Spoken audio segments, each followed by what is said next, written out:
Hello and welcome to the Sky Sports F1 podcast with me, Matt Baker. We are finally almost just about to have F1 cars back on track, and to help me make some predictions for the second half of the season, but also to look ahead to the Dutch Grand Prix, I'm joined by Natalie Pinkham, Damon Hill, and former performance engineer to Max Verstappen, now content creator Blake Hinsey. Hello to you all. I guess we should get some pleasantries out the way, how everyone's summer was. Nat, I'll start with you. How was your summer? It's not over, is it? Is it over? It never started. What are you talking about? Yeah. It might be. It's over.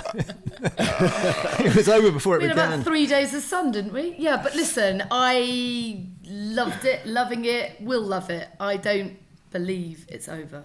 I refuse to believe it's over. So when we were sent back to school, I always remember, oh, God, summer's over, go back to school. And you'd go back and you'd have all your new autumn clothing and stuff like that. And you'd be sweating like crazy, you know. Be like you're wearing woolly trousers or something. It was ridiculous. It can be really hot in September. Damon, have you got loads of new threads and pencils and pencil cases and notepads for Zandvoort? Yeah, I've sharpened all my pencils for...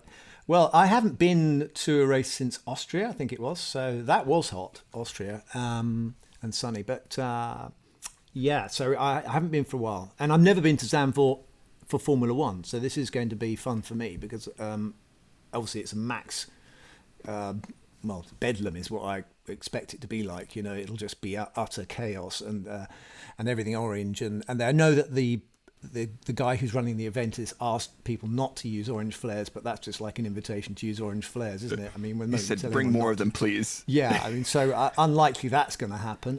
But I have very fond memories of Zandvoort because I used to go there in Formula 3.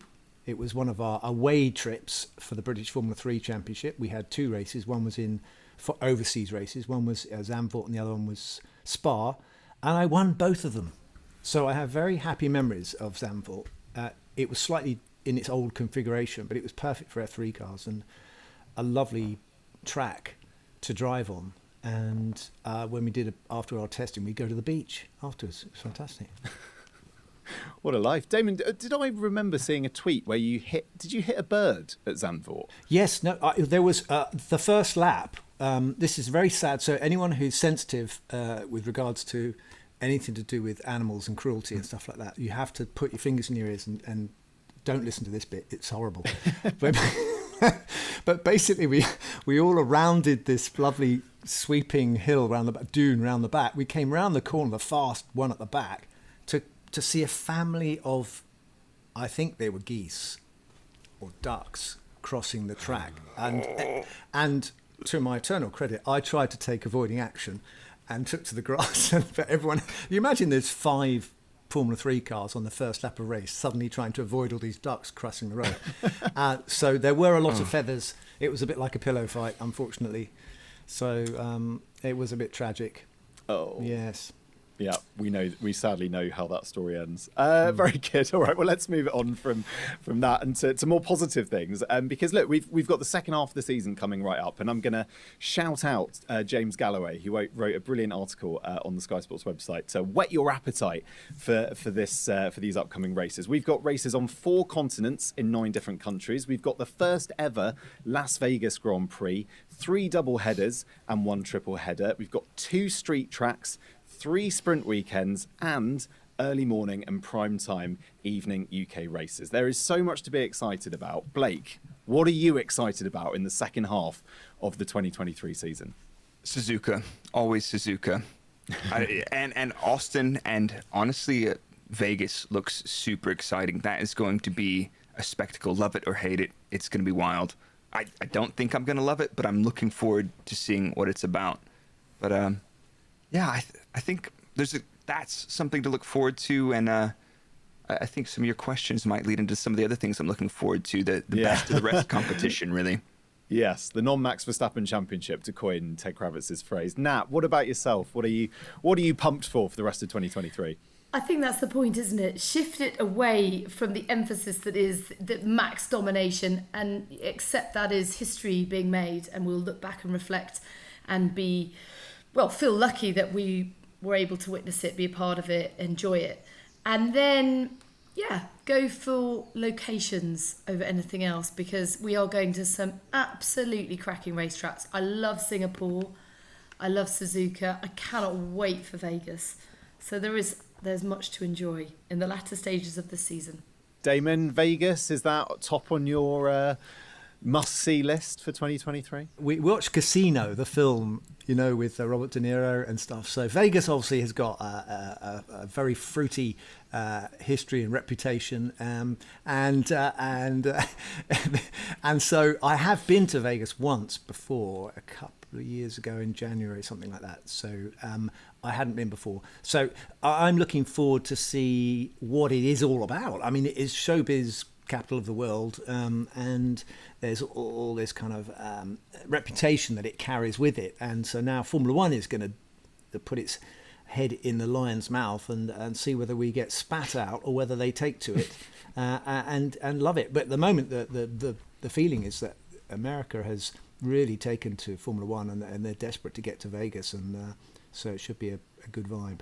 So Matt, can I just tell you that we went out to the launch of it last year, and yes, you did. I was slightly reticent about Vegas, big busy casino floors, and just kind of claustrophobic and a bit overwhelmed by it all.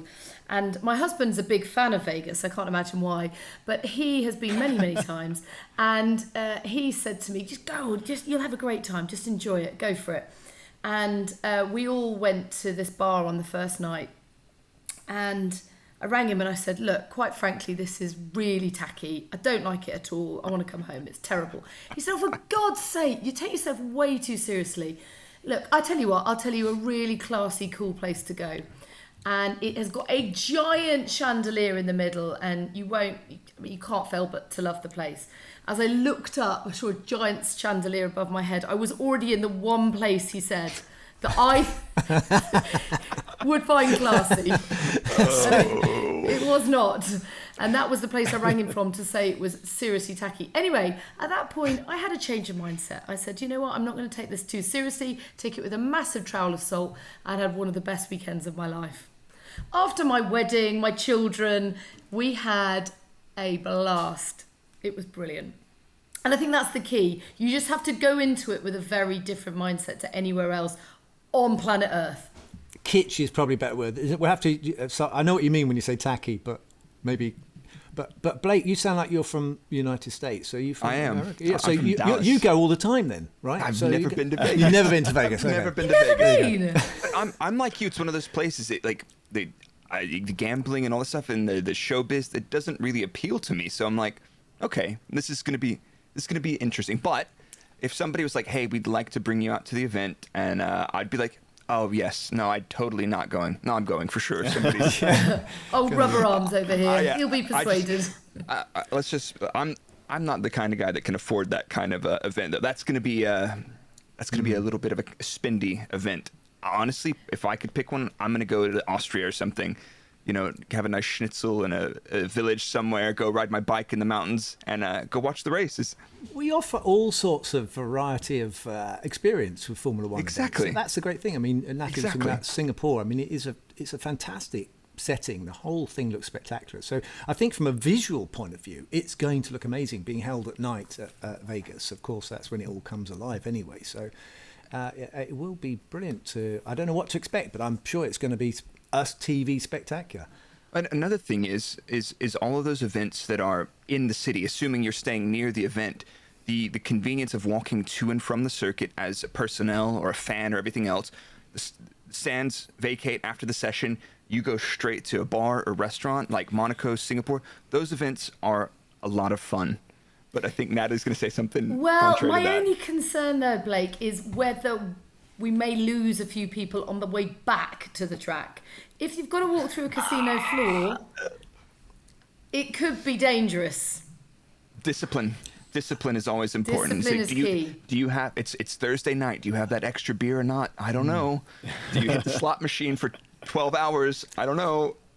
Well, given the timings of the race, it's going to be very, very late. Some of those, when we actually finish racing, let alone when people are actually going to get to bed. I mean, yeah, it's going to be very interesting. It's definitely going to beat as well the last time we went to Vegas, which was in a car park, which was far less exciting than doing it along the main strip. But I would urge our viewers. I don't know if Sky's got the rights to it, but anyway, there was a very brilliant documentary done by Clive James on Vegas. So it's called Clive James Go to Vegas, and that was the last time they had the race there. I think it was. And as you say, it was in the car park. It didn't really work. Nobody knew it was happening. They didn't know what Formula One was. But it is nevertheless, it's a very watchable documentary. And so a bit of research there for everyone to go and see what happened last time. It's a good story. And for Formula One lovers, it's a brilliant piece of TV. How times have changed now. I don't think anyone in the US will not know that it's happening in Vegas this year. Okay, let's move it on to talk about our predictions then for the rest of the 2023 season. I've got some various categories which I asked all of you to go away and have a think about. So, Damon, did you, Damon? Yeah, I've done my homework. I've just looked at it now. Far away, Matt. Come on. Oh dear. Got me some lines to do after this, Damon. Yeah. Right, our very first category, and I promise we're not going to spend too long on this, is the winner of the World Championship. I haven't got yours, Damon, but I'm going to guess you're probably going to go with Max. All of us have gone with Max, and I think it's probably now a case of when will he win the world title. You're talking about the constructors, right? Yes. Exactly. Yeah, and the constructors, yeah. On his own. He's good to get both. Yeah. He's 125 points clear of second place in the championship. The earliest he could win it is Japan, but that does require quite a few of his competitors or his nearest in second place to have bad weekends. So it's most likely going to be in Qatar, which is also a sprint weekend. So I guess the question, Nat, I'll come to you on this. Could anything get in the way of Max Verstappen winning that title as early as Qatar? Do you think it could be pushed back? Is there anything that would push it back to the USA, to Mexico, even to Brazil? I think the more pertinent question is there anything to stop him winning every single race that remains on the calendar? Because he's just in imperious form. I suppose the summer break may have been disruptive. They're clutching at straws there, but some of the opposition may hope that just that little break in momentum may be enough to put him off his stride ever so slightly. I can't see it though. I mean, we're talking about him winning by margins of 30 seconds plus. This is a guy in the form of his life, in the car of his life, in the car of a generation. And he's surely going to storm to victory at the soonest possible opportunity. The engines have been spectacular, and it doesn't matter. They can take engine penalties at every event if they wanted to fit new from here on out and still do reasonably well. I don't see anything putting him off. Like Natalie said, it's seriously impressive to watch with that combination of car and driver and confidence level. You'd have to have some pretty messed up stuff happen to derail that train. I think there's a slim chance you could get bored because listening to some of his comments about Formula One is he seems quite negative about having to do any extra work or the amount of flying and stuff he has to do. So you never know. You might just go, I can't be bothered with this anymore, and go off and play his computer games in Monaco. But that's a very, very slim chance of that happening. So, yeah, there's nothing to stop him, is there, really? Blake, tell me, do you miss him? Do you miss it, and do you miss him? I'll be honest, working with him was probably one of the easiest drivers I had to work with. The communication loop was super tight. A lot of it was nonverbal. I'd look through the data at night, have a chat with him, before he left Friday night. What do you think about this? The tools, talk with GP about the setup, and that was it. I don't miss the traveling. That's why I quit traveling at the end of 17. 19 races, looking at 24 races was a lot. And it's a bit different story between Max and Max is sitting here winning world championships. And I was at the time performance engineering a second, third place team. And he's, driving effectively on easy mode, not much challenge, and all the races and travel. I get it, but even me, I didn't have any aspirations to be I have to be a world championship winning engineer. I was I do this because it's challenging and interesting. And when it became too rinse repeat, I was I'd like another challenge. And that's when I decided to go back to the factory to focus on development rather than operation. I think it is stressful, isn't it, for people working and doing all the races? Yeah, I mean, I think a lot of people say, you guys are in a position of privilege, and that is fair. Like, there's not that many opportunities for presenters, broadcasters, engineers, and drivers, but at the same time, yes, it is a choice, but it's a very demanding schedule, and doesn't look like it's going to ease up anytime soon. Like, people are willing to accept more and more content and more races, and yeah, we see teams swapping out engineers, having rotations, mechanics as well. But there's a lot of people, like, I think, race engineers, team principals, a lot of your broadcast staff and hospitality staff. You can't really afford to have lots of people rotating out. So I understand what Max is saying, and it does make sense. You can't rotate the drivers, can you? They've got to stick around for the whole season. That was my question, actually. Will it take its toll on Max? Will that ultimately be what calls end to his career, because he just sort of has enough of the repetition and the constant flying and being away from home? How old is he? 25? What is he? 20? Yeah. I mean, we're talking very early burnout, aren't we? If that's the case. I mean, you look at Fernando, who's had an incredibly long career. He had a bit of time out, as did Kimi. You do wonder whether sometimes these drivers need a kind of reset year where they kind of go, okay, I want to do all these other things that I don't have time for when I'm a Formula One driver. And, well, okay, go and do it. And then you'll realise that actually you really are much more interested in winning Grand Prix and being in Formula One.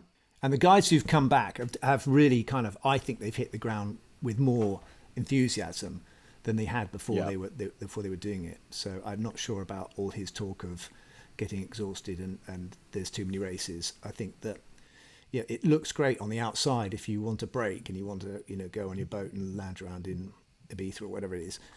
But until you do it, and then you realise you got itchy, you got ants in your pants and you want to go again. I would argue that maybe, when you're, let's say Max is perceiving this to be on easy mode right now, it's like he's got a lot of performance in his pocket. What else is there to strive for other than absolute perfection? 10 out of 10 every weekend. Whereas, let's say you're driving a Mercedes right now, the car's not great. It's still a ways off the championship. Which one of those has more hooks to keep you invested? Like Alex Albon's season this year in the Williams, like that's got to be super motivating. But it's like it doesn't look successful, but at the same time, it's like I can see the progress, I can see the trajectory. I can achieve something. So maybe a couple years in a slower car and lots of challenges would actually reignite some of that. Blake, your job as a performance engineer, right? So, but did it ever go into the realm of how do we get the driver to think in terms of giving more performance, or is it not? Psychology wasn't your thing? Because you just touched on something. For me, it's quite interesting. Where do you get this concentration, or this extra input that some drivers seem to just give day in day? Schumacher, Alonso, Senna, these guys just endlessly wanted to win the whole time. Are these things learned or innate? Because I'm not for example, I'm not a performance psychologist. We did work with people that came in and out of the teams to talk to the drivers, but you don't usually bring somebody like that in when the driver's doing well. Yeah. You bring a guy like that, or a person in like that, when the driver's struggling with performance consistency, and you say, right, let's look under the bonnet and see what's going on up here. Whereas when you're winning, and you're like, I'm a little bit bored of winning, it's like you're suffering from being too good right now. Yes, I think it's you touched on the point I was trying to get to. I think it can become samey, even for the guy who's winning. And they want a challenge, and they want to race. They need. I think Senna was interesting when Prost retired, and Senna was in his last year of racing. Actually, he looked back wistfully at the times when he had someone to compete and aim at, which was Prost, and he'd lost his foil. He didn't want to race against the new guys who were coming up. They didn't really know them, didn't have this kind of motivation to compete against them, and he needed that foil, that sparring partner. So maybe it's all just a bit too. It's not all about winning, is it? Self improvement, I think is a big piece of motivation for a lot of people. Is if you don't have a I mean, the only thing now that I can tell is Max's goal is to pole, fastest lap, race win, lead as many laps as possible. But when that becomes relatively very likely that it's going to happen, what do you have to do? It's like, do I want to put 5 tenths, 6 tenths, 7 tenths on my teammate in qualifying? It's also so interesting because it feels like a bit of a game to him, because you remember the time when he came in for that late pit stop and he risked it for the sake of the fastest lap. It was almost like him saying, no, I'm not going to let anyone else have this. Certainly not my teammate, Sergio Perez. And he kind of was toying a bit like a cat with a mouse and saying, no, I have to extract fun somehow, even if it is risking. Just get the heart rate up a little bit. It's like, is this pit stop going to go all right? Yeah, exactly. Okay, it's good. Let's go. Exactly. It's obviously clear he's going to win the World Championship this year. I think that's an interesting conversation about the future and perhaps the 2024, 2025, 2026 and thereafter, as to whether or not he's going to have that same appetite, isn't he, to win the World Championship. Let's move on to another prediction. Runner-up in the Drivers' World Championship. This is probably a little bit closer. There's a few disagreements already that I can see, and Damon, I'm sure you're gonna tell me what you've picked as well. But Nat, go on. Who have you picked for the runner-up? It's controversial, but I'm going to say that Lewis Hamilton will finish runner-up, and the reason I say that is because I fear that the Aston Martin decent run of form is over. I think whether it is to do with this flexi wing being outruled, or whether they've just gone down a bit of a cul-de-sac in terms of development, and it's been exaggerated by the fact that others have gone well, like the likes of McLaren. I don't think Lewis can get Checo. I'd be amazed if he could overturn his performance. But, Checo, we don't want Checo to have another nightmare middle part of the season like he's had. And I think he's turned a corner a bit. So I think, I think he'll do it. And is that a first for Red Bull? They never had a 1-2 in a championship. I don't think so. But winner takes all. It'd be great to see. I mean, I think this is, it's leading up to them ticking all the boxes, breaking all the records. And I kind of would like to see that happen, honestly, because then it's an historic season and you were there to witness it, and they're breaking all the records as they go, and we're going into the unknown. I mean, can you win every race as a team in the championship? Do you remember the last race of last year when it was between Charles and Checo for the second place? And they were going into that race, and ultimately it was Charles who split the Red Bulls then. By he finished on 3:08 and Perez on 3:05, so it was very close indeed. But you're right, that was their first time going for a 1-2, and surely it will happen this year. I remember Christian's reaction after that. That was he sort of had to be grateful for what he had in a way. He would have liked to have got the full sweep, but and he's come back for another go. So maybe this year they'll do it. Yeah, mixed emotions, wasn't it, for the team? I think I believed a lot of the PR hype from the end of Spa, and I've gone with Alonso because it sounded like Aston were getting slightly on top of the reason for their dip in form, and I was believing the PR basically. I was thinking, do you know what? If it's true, if they have understood what's been going on with that car and the reasons for the downturn in form, maybe second half of the season they can push further forward. I think individually as well, Alonso is, obviously, I think when we come on to talk about the constructors, it's not Stroll and Alonso are not on the same playing field, are they really? I think Stroll has not performed at the level that Alonso has this year. But think about how well Alonso was driving earlier in the year. Monaco, that quali lap in Monaco was absolutely sensational. I would really like to see Alonso fighting up there at least. Oh, it'd be great, wouldn't it? He's got the appetite, the hunger's there, isn't it? We want to see a fight. If there's a fight for something, it'd be great. That's... But I guess also to the point, like Nat, I didn't even remember that Leclerc split the Red Bulls last season. Like that's one of the things that's like, I feel like in seasons like this, we need to be even more deliberate about focusing on the fights rather than the outright victories, because I didn't remember that was a thing at all. But that's because you can search it up, so you chose not to remember it. I know, but it's one of those things that it didn't even stand out to me. So it was just like once the conclusion was done, it was Max and Red Bull, and that was it. what Blake does is I have actually watched your stuff without knowing it was you, so I didn't realize it was going. So I've watched yours, but your analysis of Spa and what Red Bull were up to there in the race, so your focus is maybe not on the race results; it's definitely on the technical side of what people are up to. So I bet you've got incredible recollection to do with strategies or various things like that, haven't you? It's what you remember is what you're interested in, and so whether people finish in the championship is not perhaps your main focus, is it? No, but that reminds me, like my first year trackside was with Paul at Force India in 2012. I don't remember who won any of those races at all. I don't remember. It was my focus was make sure the brakes don't catch on fire, don't run the car out of fuel, and then try to optimize and find performance. And at that point, I was still super, super steep on the learning curve. So it was learning Paul and GP's conversation, learning the lingo, learning the language of the sport. And it was like, I don't have time to focus on who's going to win this race. I don't remember. The only thing I remember was, Maldonado winning Spain that year. And then the garage burning down. Yeah. That's the only thing I remember from 2012. It was similar when I started with Sky, because these guys, Natalie and Matt and all the crew, and everyone at Sky, the most amazing thing is they know everything about everyone. And when I was racing, I didn't give a damn about anyone else. I just did. Where is Haas going to finish? I don't care. They didn't exist then, but it doesn't matter. I was not interested in the race results. I just want to know where I finished and where my team finished and where my rival finished. That was it. I didn't care about anything else.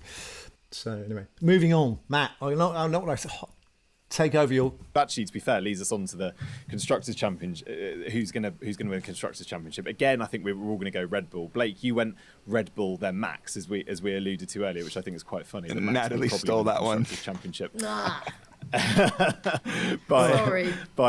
by himself. Have we had a driver win the Constructors Championship outright before?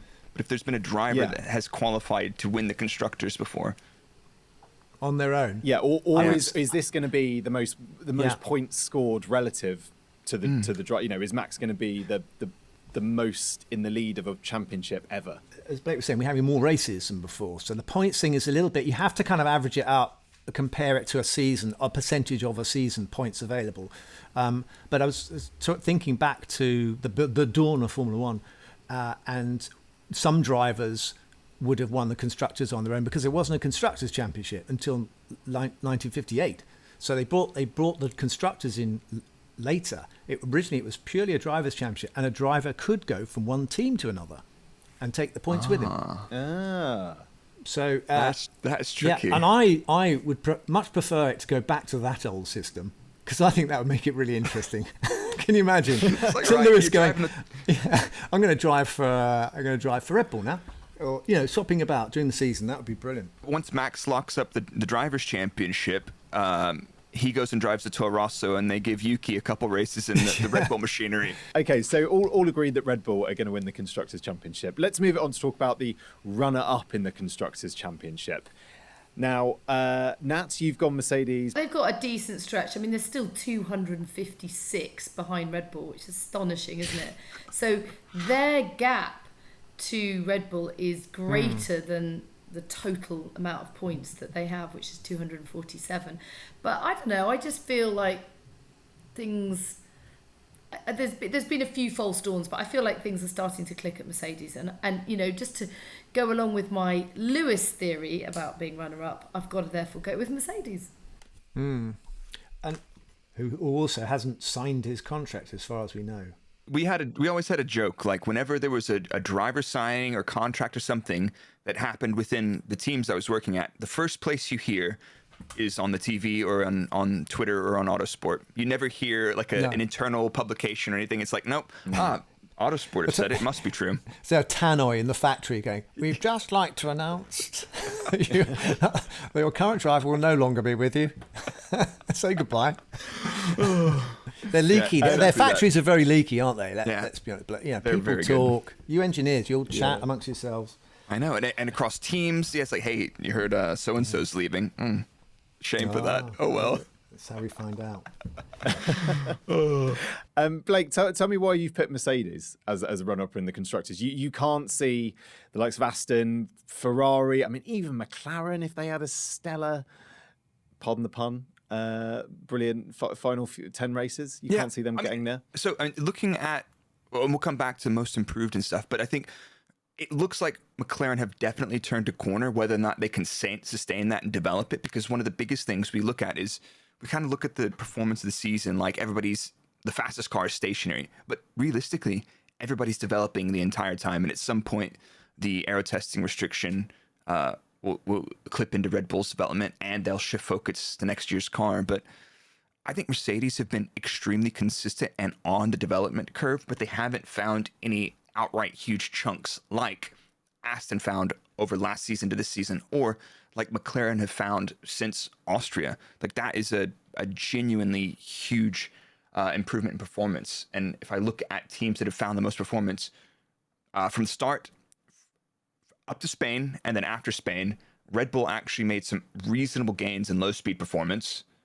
And then it's been McLaren that have found the most performance.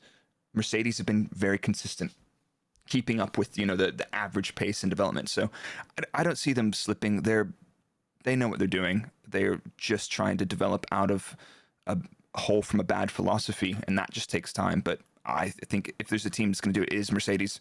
Damon, what do you make of the fact that, I think when I look at Mercedes, they've got two drivers who are both capable of scoring really good points week on week. Yeah. And I'm not sure you can say that of some of the other teams. It seems like when you've got George and Lewis in a team together, those are probably the pairing that you'd pick to go forward and to score you points consistently. Is that fair? Yeah, and you see them quite often in a race. They might be separated a little bit in qualifying or whatever, but one at one point or other will be catching the other. I mean, I think Lewis has kind of stretched the elastic band between him and George a little bit in recently, but two very capable drivers, one with huge potential yet to be realised. The other one there's no doubt about his abilities, and he can still deliver. So yeah, very strong pairing. But we're talking about the most improved driver. Are we on to that or not yet? We can move on to that. Yes. Yes, please do. Go on, Damon. Who would you? Well, I think you could pick as your most improved driver for the rest of 2023. Just don't nick mine. I'm not going to nick anyone's, but I'm going to mention more than one, and I'm going to mention a way of measuring them. Let's say, because I mean, let's say for example, at the start of the season, Max didn't look like he could beat Sergio a couple of times. I mean, so he's improved enormously. You got, I mean, obviously the obvious candidate is Oscar Piastri, who's a rookie really, but he's done incredibly well. But you could have someone like Yuki Tsunoda. He's I think he's getting stronger. So there's been some improved performances from drivers. Well, I guess the big test for Yuki is Daniel, because when there's a lot of noise around Daniel's test and coming back in, Yuki probably felt under a fair bit of pressure. What I've noticed with Yuki is that he responds really well to it. So when Nick de Vries joined the team at the beginning of the year, he was effectively made number 2 driver, even though Nick hadn't proved himself within the team. Nick came in above him effectively, and they were told, look, your days are numbered. If you don't outperform Nick by the summer break, it could be done for you. And Yuki responded magnificently to that. And again, this will happen this time round with Daniel, obviously an established race winner, and it'll be interesting to see how Yuki responds. I feel like he's really coming to his own. There was a time where you thought he might be out after his rookie year. And if there was ever an example of giving a rookie a bit more time to really establish themselves, Yuki's it. Because they gave him more time and he rewarded them. He's repaid that faith. But that wasn't who you picked. It wasn't who I picked. Go on now, who did you pick? No, I went with Alex Albon because I just think Again, another example, and I wanted to get your take on this, Damon, about ebbs and flows in terms of your career and how much confidence plays a part in that, because really leaving Red Bull was crushing for him. And you could have said he could have just withered away and his career could have been over. But actually, it feels as if coming into Williams in 2022, dominating Nick Latifi, and now obviously really blossoming into that number one driver role and being a team leader. I mean, James Vowles called his drive in Canada a champion's drive. It was brilliant. To put a Williams in 7th place, a place like Canada, was exceptional. And I just think that he's now being talked about for all sorts of different seats in 2025. Great PR for him as well. The fact that everyone's saying, yeah, Alex is the name on people's lips. He's a lovely bloke, but he's a tenacious fighter. For me, a big turning point with his career as well. Well, certainly a big marker for the tenacity and commitment and drive of the guy was when he came back from that operation and got back in the car for Singapore. It told you everything you needed to know about the guy. And I just think he's been brilliant this year. Yeah, he really has. Blake, you also picked Alex. Anything you want to add? No, I picked Alex as well for the same reasons that Natalie picked him as well. Because like I remember when he was demoted from his seat when I was at Red Bull, he was in the simulator, and you never saw his, because he was like, right, we're not driving, but you're going to do simulator work, and it was never like he had a chip on his shoulder. He came in, he worked super hard, he had a great attitude, and was really focused on helping. And he knows that the game is a long game, and his performances, not only good results in the race in a car that's not particularly quick in race pace, but some of his qualifying performances have been, you've got those mixed wet-dry conditions where there's one lap and you get one opportunity. It's effectively a one-lap shootout in these kind of conditions when the track is at that perfect condition for one lap, and he usually puts it together. And I was like, that dude is extremely impressive, and honestly one of the nicest dudes I've met in the paddock, genuinely. And Blake, actually, to your point, the fact that his ego didn't prevent him from just jumping in the sim and accepting this demotion as such was also proven by the fact he's remained so close to the team. I mean, he's still very tight with Christian Horner. He hasn't blamed anyone but himself for that demotion. He's taken it on the chin. He's come back stronger. And that's the sign of a truly great sportsman. Yeah, no, he's an awesome dude, and I hope he gets even more opportunities down the road. He's got a lot left to be written. Definitely one of the most chilled guys walking through the paddock, isn't he? Yeah, but you know what? Not when the visor's down. And I think absolutely that's the not. key. No. And the same can be said for Daniel Ricciardo. Lovely guys out of the car, but in it, they're ruthless. I've gone for Oscar Piastri as my most improved driver for the rest of 2023. And I've picked him because of purely from the stats point of view. And if you look at the head-to-head between him and Lando Norris, qualifying record, he's 10-2 down against Lando, and the race record not much better, 9-3 to Lando. I think in the second half of the season, with the way McLaren has been developed, I think that is going to completely change. I think that's probably going to be a lot more even, which, I think Lando just had a much better hold of that car. Also, the fact that Oscar hadn't been racing in 2022. He's now had he's had 8 months now, hasn't he, to get to grips with driving again. And yeah, I think that McLaren team are going to be ones to watch for the rest of 2023, which I guess leads us nicely into most improved team.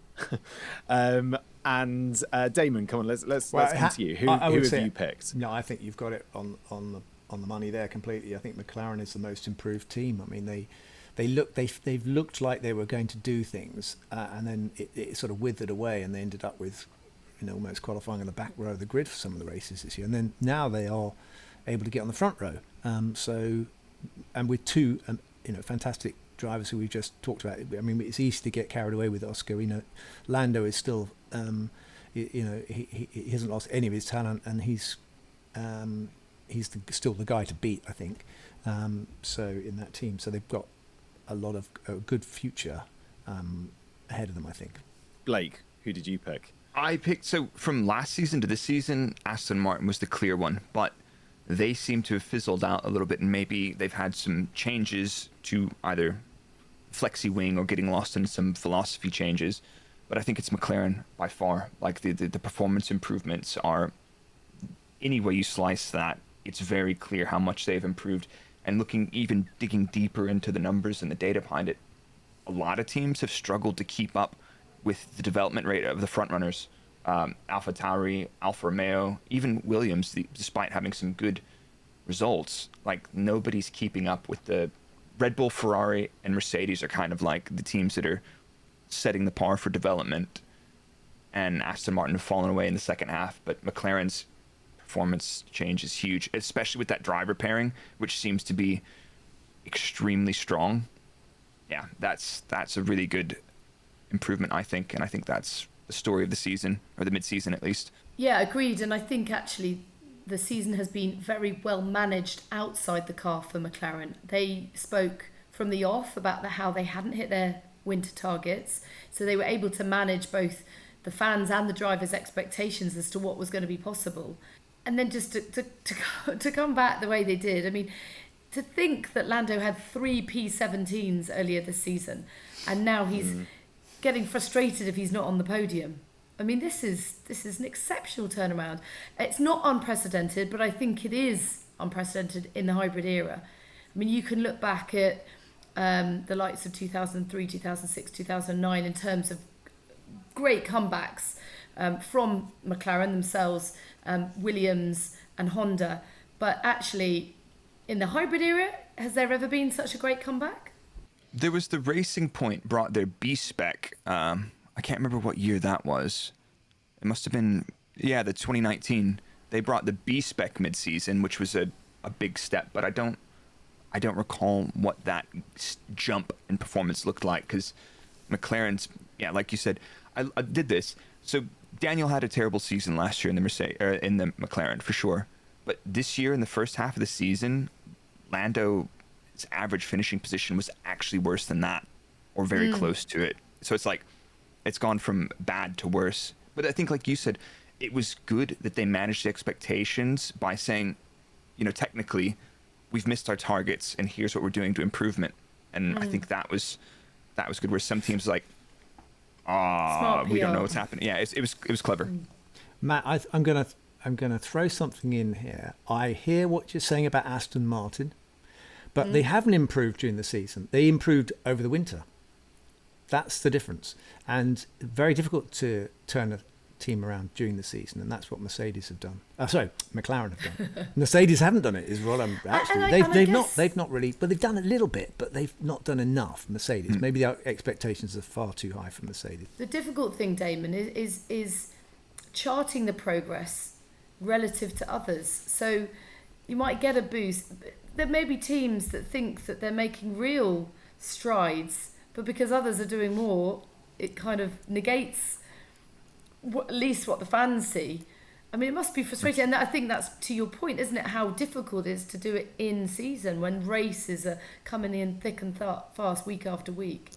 Yeah, a 23 race calendar with very little breaks. It's like, we can't even do that. Like, and there's suggestions that McLaren didn't even have a low downforce rear wing to even look at in Spa. I don't know if that's true or not, but people saying they opted for the wet setup. It's like, no, we've actually chosen not to do what you typically do. You do high, medium, and low downforce wings. They're like, no, we've just gone for high and medium. We didn't have the low one, potentially. It's like, that's something about cost cap plus 24 races. You don't have time to do that stuff. So it wasn't specific to them thinking it was going to be wet? There were some suggestions in looking at the rear wings across the season that there potentially wasn't a lower downforce configuration to run, and that's consistent with what I've seen early in the season as well, because they got destroyed in the race because get overtaken on the straights by cars that are several tenths slower than you, and then you play sitting duck through sector 2, and you can't really come back if you don't have any top speed to fight them with. Needed to rain all weekend, didn't it? Yeah, it did. I would have enjoyed that. Damon, definitely would not have enjoyed that. I did feel sorry for you. I know, I did feel sorry for you. Still drying out. It could be wet in Zandvoort, by the way. I'm bringing my raincoat. Yeah, karma. Right, final few categories we've still got left. First winner that's not Max Verstappen. So if we assume that Max doesn't win every single race this year, who will be hot on his tails, ready to win? Damon. That's a great question. I have to say, I mean, someone should be taking bets on this one, because we don't. Yeah. It could be Could be a I number mean, it could of well people, be Max couldn't it? Verstappen, couldn't it? Oh, I mean, you mean let's be honest, the race it's going. Sergio? Do you, excluding Sergio or No, including Sergio. including rest of the Checo? Well, it's going to be Checo then. grid. Okay.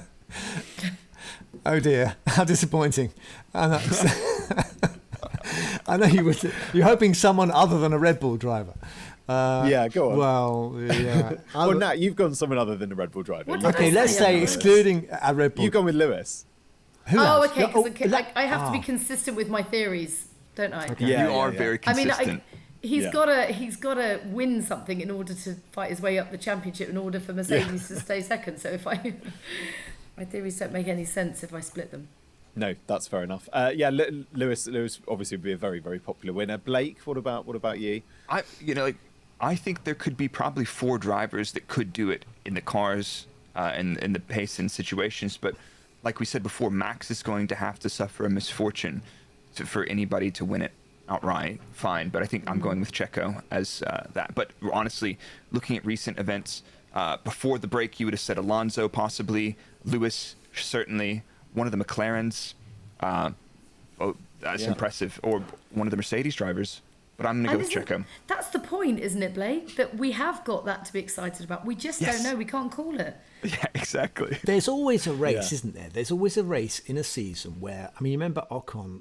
Which one did he? Hungary? Was he? Yeah. I mean, so there's always a race somewhere where somebody completely out of the blue wins a race. And this season has been really wet. Like, we've had those seasons where we don't get a single wet session or wet race. And it's like, what is this? And we've had so many, my favorite mixed wet qualifying. As an engineer, I hated it. As a spectator, I absolutely love it because it's chaos. You have all the teams and drivers and engineers in this state of, they're good because they can predict it and they know exactly what's going to happen. You hit it every time, just like that. But when you have the rain coming in, sessions drying, you don't know which tires to be in, then you have chaos. And I like that, and I hope we get more of that. Zandvoort, please give us some chaos. But at the same time, going back to your point earlier, I would like to see Red Bull destroy the record books so we can look back on this and be like, we were there for that season. That was wild. Honestly, Zandvoort, awash with orange, those fans, I mean, there is nowhere like it. It is phenomenal because obviously I'm British. I love going to Silverstone. I love that atmosphere. But there's something about the intensity and the closeness to the track. It feels small and compact and right on the beach. And it's just a party vibe. It's like this festival. I think I told you, Matt, that Crofty and I did the track run last year or the year before on a Thursday, and the grandstands were packed, and they just bounced from Thursday through to Sunday night. They didn't Even stop on bouncing. Thursday, yeah. I promise you, the grandstands were packed. I hope they've checked the grandstands because it was some guy who had a rave, some rapper type person. He was in Italy. They told him to stop encouraging the fans to jump up and down because he had it in the Circus Maximus, and I think he's destroying this 2,000-year-old amphitheatre. So I think jumping up and down is... It would be like, what was it, Taylor Swift? Taylor Swift, during one of her songs, created something on the Richter scale at one of her recent concerts. Anyone read that? Yeah, No, I can believe that. I went and saw Beyonce at Tottenham with my daughters, and I have to say, the whole stadium was vibrating. They had some How cool is massively that powerful... stadium? Yeah. Oh, it's amazing. That stadium is... I might go to just see off football the there, charts. but not... Yeah. Anyway. Bit of Beyonce. There you go. Damon Hill, Beyonce fan. No, I'm not. know? I'm not. I went purely because of my wife and my daughters wanted to. I was a bit shocked, to be honest. Okay. I'm a bit easily shocked. Very good, very good. Right, final one. I just kind of put this in as something at the end, just a random prediction for the rest of the season. So, anyone want to take the floor? Blake, go on. Start with you. What was your random prediction? I'll send it first. I think McLaren are going to overtake Ferrari in the constructors. That's good. I mean, what's between Ferrari and McLaren right now? 46 points. Yeah, it's not that far. Yeah. That would be a shocker, wouldn't it? Ferrari. They'd all go into a complete meltdown. I'm going to say Alex Albon and Williams is going to win a race. I would love to see that so much. Yeah.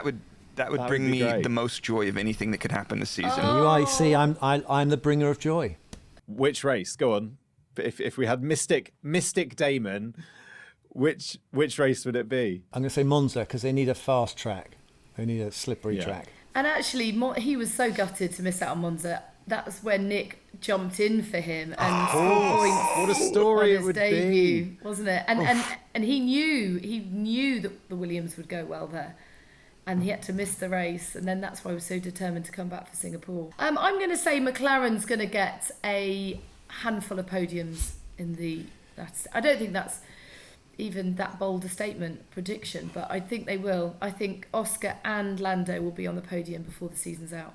It's a completely left field thing, is it, Matt? Anything out of Let's say it can be anything. Lewis decides to retire. That would be a shock. Who takes the second seat if Lewis steps out at the end of the season? Who's racing alongside Great George? Question. Great question. Watch that space. Yeah. Thank you very much, everyone. Really appreciate your company. That was very, very good. I think some interesting predictions. We will probably look back on them as we do with all predictions and go, what a load of rubbish. Can't believe we thought that. That was so silly. But that's good fun to do, isn't it? Yeah, speak for myself, exactly. But yeah, so thank you very much for your company. Really appreciate it. And yeah, not long to go until we see F1 cars back on track in Holland. We can't wait. I hope you can join us across all of Sky Sports F1 this weekend over at the Dutch Grand Prix. Until next Tuesday when we're back for the podcast, it's bye for now.